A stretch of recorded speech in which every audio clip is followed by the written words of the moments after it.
नमस्कार शिखा सोमपुट को आपण मानक स्वागत जनाऊँगी। आज रज स्पेशल क्षीर पोड़ पिठा बनाऊँगी।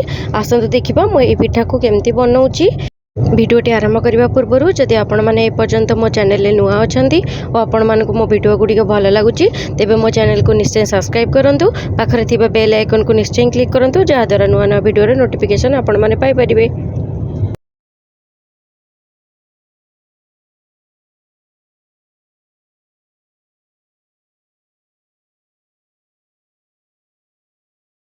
देखो मुझे गोटे ग्लास अरुआ चाउल नहीं मोर बासुमती अरुआ चाउल अच्छे आपण मैंने चाहिए नॉर्मल अरुआ चाउल भी नहीं पारे। मुझे को राति बतुरी दूची सका को देखूँ मोर ये चाउल पूरा फुली जाइए। चाउल को एमती धरले चाउल आमर भल भांगी जाऊँगी माने चाउल आमर ये भल बतुरी जाइए।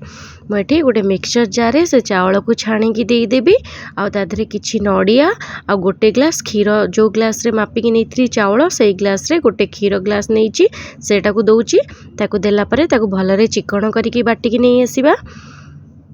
एठी देखंतु मु भलरे चिकण करिकी बाटिकी नहीं आछि चाउल को। एठी मु पिठा पड़िया पई नॉनस्टिक रो कड़ाई नहीं आपण माने चाहिए नॉनस्टिक कड़ाई नहीं पारिबे नले लुहार कड़ाई भी नहीं पारिबे।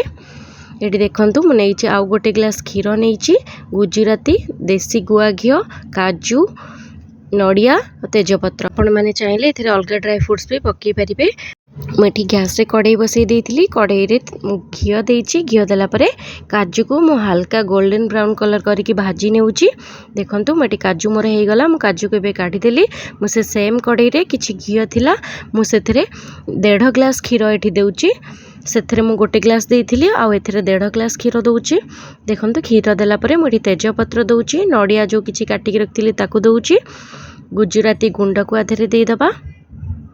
देखो मुझे गुजराती गुंड को पकई दूची आठी मु चीनी नौची आपन को जेतिकी मीठा पसंद आपन सेतिकी हिसाब रे चीनी देबे। मुझे चीनी की दे दूची चीनी की देला परे माधरे स्वाद अनुसार लुण दे देबी। एठी मु स्वाद अनुसार लुण दे दीची लुण देकी ताको किस समय फुटिबा को भले छाड़ीदबा। एठी देखंतु मोर फुटी गला परे मु भाजी की रखथिबा काजू को पकई दूची। एठी मोर क्षीरटा भलरे फुटिकी रखलानी मु जो आण करिकी रखथिली ताकू देखंतु एमती अल्प अल्प पकाउची आ गोळौची ताकू सेमती अल्प अल्प पकेबा आ खरिका को सेमती ही चलाउथिबा जमा भी रखिबानी नले आणटा हमर बिंडा ही जिवो। देखंतु मु एमती अल्प अल्प पकेकी ताकू भलरे गोळौची ताकू खरिका को सेमती पूरा गोळौथिबा नले तळु लागि जिवो आ बिंडा भी ही जिवो। एटी देखंतु आणटा हमर आस्ते आस्ते बहलिया हवा स्टार्ट कर देलानी एमती खरिका को भलरे भलरे गोली दबा। आ एठी गैस रो फ्लेम को बिल्कुल भी हाई रखिबेनी पूरा लो रे रखिकी एटा को करिवे। एटी देखंतु मोर आण पूरा रेडी हे आसलानी एमती खरिका को गोले गोले चलथिबी जेतेबेले कड़ाई रु आणटा पूरा छाड़ी आसीबो आपण माने जानिबे जे एठी हमर आणटा पूरा रेडी हे गला। देखंतु एठी मु गैस रे कड़ाई बसई देची कड़ाई रे किछि गुआ घी दउची घीटा आमर टिके मेल्ट हो गले मु कड़ाई को एमती चारिपट रे लगे दूची घीटा को जेहेतु एटा नॉनस्टिक कड़ाई न लगेले चलिबो किंतु मु लगे देउची। देखंतु मुझे लगे सारा परे गोटे कदली पत्र को नहीं कदली पत्र को ता ऊपर दे दूची एमती 2-3 टी कदली पत्र आम देदेबा जमती आणटी आमर तल को जमा भी नजिबो। देखंतु मुझे कदली पत्र देदेली जो जंतणी की मु जंती की रखी थी ताकू गरम गरम ही दउची जमा भी ठंडा करबानी। देखंतु एटी मु जंतणी सबको गोटे पिठारे ही दे दउची। देखंतु मुझे जंतणी सब दे सारा परे ताकू खरिका साहाय्य भलरे टिके प्रेस करदेवी जमती पिठाटा आमर तलपटू साइज हो। खरिका साहाय्य कला परे आपण माने ओदा हाथ होइकी पिठारे टिके साइज करदेबे। देखंतु मुझे ओदा हाथ होइकी पिठा को केमती प्रेस करूची ओदा हाथ नहले पिठा बहुत गरम थिबो ताकू भलरे प्रेस करी हबनी। एठी ओदा हाथ रे भलरे एमती प्रेस करदेबे। आपण चाहिए आ ऊपर अलग किछि ड्राई फ्रूट्स पकई पारिबे नले पिठा को सेमती रखिबे। मु आ ऊपर किछि नड़िया काटिकी रखतिली ताकू ऊपर दे दूची नड़िया कटा दे सारा परे मु अल्प किछि गुआ घी आधरे दे देबी पिठाटा ऊपर जेमती हमर शाइनिंग करिवो आ पिठाटा खाइबा पई भल लागिवो पिठार बास्ना भी बहुत भल आसीबो। ये गुआ घी देलापर मुझे गोटे कदली पत्र देदेवी आम पिठा को एबे पोड़ीबा मु देखो तार कभर देदेली मुझे पिठा को प्रथम फास्ट 5 मिनिट हाई रे रखिबा तापरे आम आपको पूरा लो फ्लेम रे आधा घंटा पर्यंत बसैबा। देखंतु ये मोर आधा घंटा हो गला आधा घंटा है मुझे काढ़ी देखुची मो पत्र को अल्प काढ़ी देखुची देखंतु मुझे गोटे स्टिक रे चेक करके देखुची एटी मोर स्टिक रे टिके टिके आण भी आसुची आपण माने जमा भी कन्फ्यूज हेबेनी कि पिठा हमर सिजिनी बेली पिठा हमर आधा घंटा भितर पूरा भलरे सिझी जाइथिबो। आ देखंतु एटी साइड रू भी मोर पूरा छाड़ी आसलानी पिठाटा आ भलरे पोड़ी हे गलानी।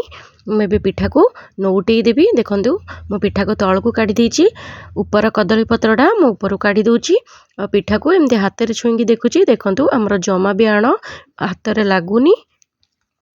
मैं पिठा को केयरफुल भाव में नौटे देवी ये देखंतु मो पिठा को आ गोटे प्लेट नहीं जाइए से प्लेट रे नौटेउची देखंतु मैं पिठा को नौटे देइची आपण माने चाहिले ए पिठा को सेमती ठंडा करके भी खाई परिबे किंतु मो ता तळ पटटा आउ टिके पोड़ीबा को चाहूची आपण माने चाहिले ए ऊपर कदली पत्र भी काढ़ी परिबे मो एटा को काढुनी एटा को रखुची देखंतु आ गोटे एमती नॉन स्टिक रो तावा नहीं जाइची आपण माने चाहिले सेही कड़ाई रे आउ थरे नौटे की पोड़ी परिबे। मो एठी तावा रे अल्प किछि गुआ घी दे देली गुआ घी देला परे ताको हाथ रे भलरे चारि पट को लगी दूची देखंतु ये घीटा लगे सारा पर मुझे पिठा को पूरा धीरे धीरे ता ऊपर रखी दूची एबे आ 15 मिनिट पर्यंत आम लो फ्लेम रे गैस ऊपर या रखीदबा। ये देखंतु गैस ऊपर रखिकी मो कभर दे दूची 15 मिनिट पई देखंतु ये मोर 15 मिनिट हो जाइए पिठा पूरा ठंडा हो जाइए मुझे पिठा को काढ़ी देखुची देखंतु ये पिठार ऊपर मोर केते शाइनिंग देखाउची घी मारिले ही पिठार ऊपर एमती शाइनिंग देखा जिवो। चलतु ए पिठा को काटिकी देखा पिठा आमर केमती सीझी ये देखंतु मुझे छुरी नहीं कि पिठा को काटी दूची ये देखंतु पिठा भीतर आमर केते भलरे सीझी जाइए आ पिठा केते सॉफ्ट होइछि चारिपट भलरे पोड़ी जाइछि। आपण माने क्षीर पोड़ पिठा को एपरी भाव में घरे थारे ट्राए करके देखंतु यार टेस्ट किपरि लागला कमेंट रे जणेबे। वीडियोटी पसंद आसले मो चैनल को लाइक करिवे शेयर करिवे सब्सक्राइब करिवे आ जदि फेसबुक पेज रे देखुछंती मो पेज को फॉलो करने को जमा भी भूलिबेनी। Thank you.